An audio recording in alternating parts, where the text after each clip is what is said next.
Thanks for stopping by Apple's Art Studio.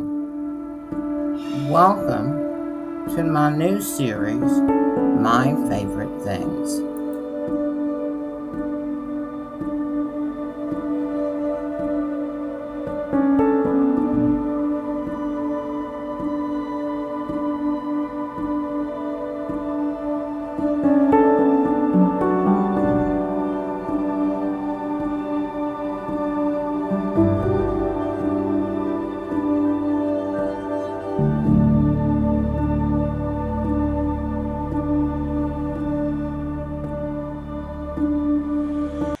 Let's talk about brushes just for a second.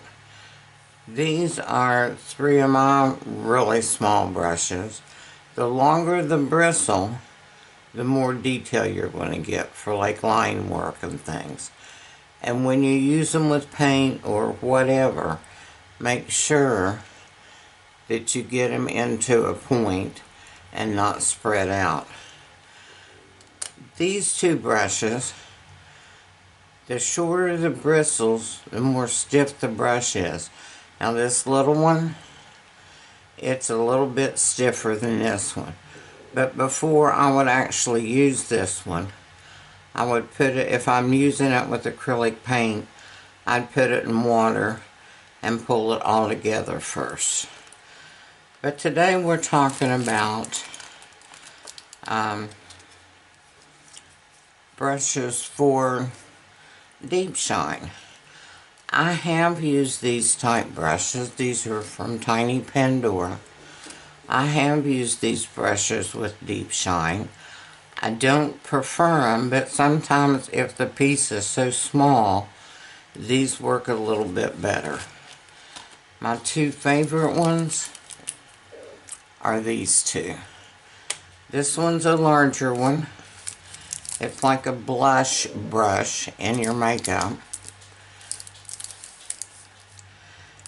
And this one is a two-sided brush. I love the fluffy bigger end because with deep shine it's going to make it flow better. This one, it's soft, it's not stiff, even though the bristles are shorter.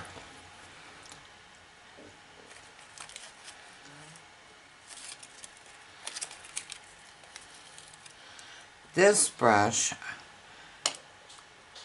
is a makeup brush, a blush brush type brush. Let me clean this handle off. And it came with my deep shine, I don't know, maybe 5 years ago or so. And I've never cleaned it. I will wipe off the excess deep shine that's on it, but to actually clean it with alcohol or something, I've never done that. The only way that deep shine or any resin's going to set up in a brush is if it's under a UV light.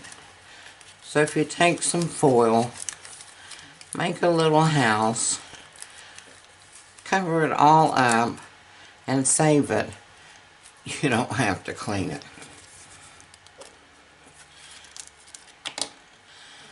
Now, on these earrings,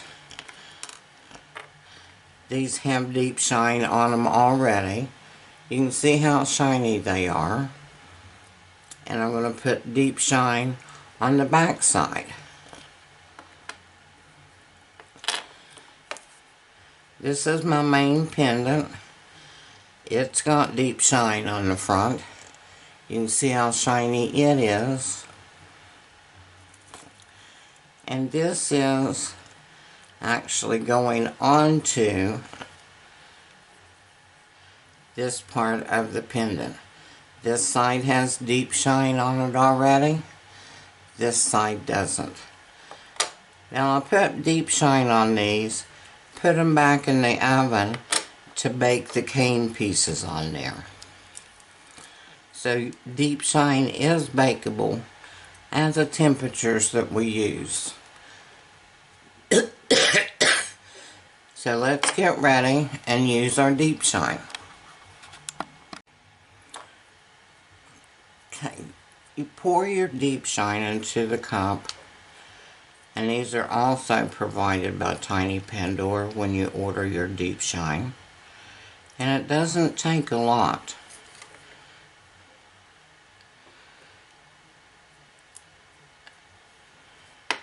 Now the only trick to using deep shine is let's not put any bubbles in there, because air bubbles will cause it not to adhere to what you're doing. And unlike regular UV resin that's a domine resin, like Let's Resin, you do not have to add a flame to this when you're finished. Okay, I'm loading my brush up with deep shine. And I'm going to put enough on there. And I'm going to hold it up. And I'm going to let that drip off of there. If you scrape a brush, no matter what product you have in it, whether it's paint or anything liquid, let's put it that way. If you scrape it on the side of your cup or your bottle or whatever you're using it from, that's going to create air into your bristles and transfer over to your piece. So you just hold it up and let it drip off, and then just put it on like you're painting with anything else. We'll see if there's enough on there to drip off. Sometimes there's not enough to drip off. Yeah, here it comes. Be patient with it. And deep shine cures like most resins under a 34-watt UV light.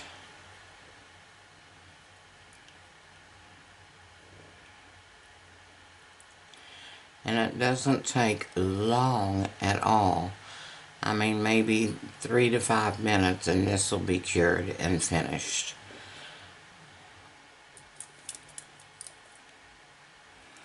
Okay, I'm also going to use this larger brush on this piece.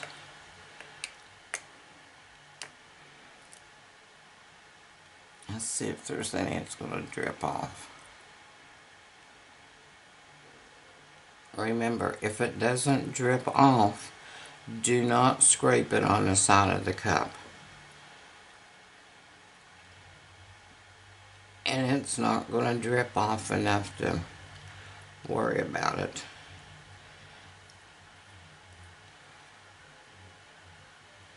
Now this is not a doming resin.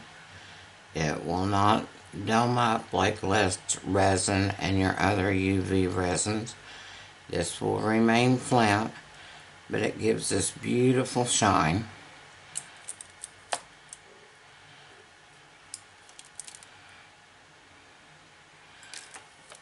Now I'm going to switch over to my other brush. And these little hoops, they're just eye pins that I put in there while I was baking them. And you can't keep them straight. You've got to put a zigzag in there to make it hold. Now I'm going to move to my smaller brush and put my deep shine on with it.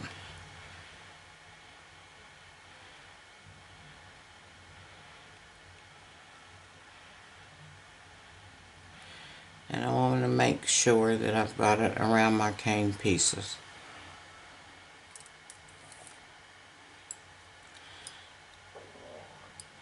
Now in my videos, if you see something that I'm not featuring in this particular video, look in the description below and it will tell you what it is and where I got it.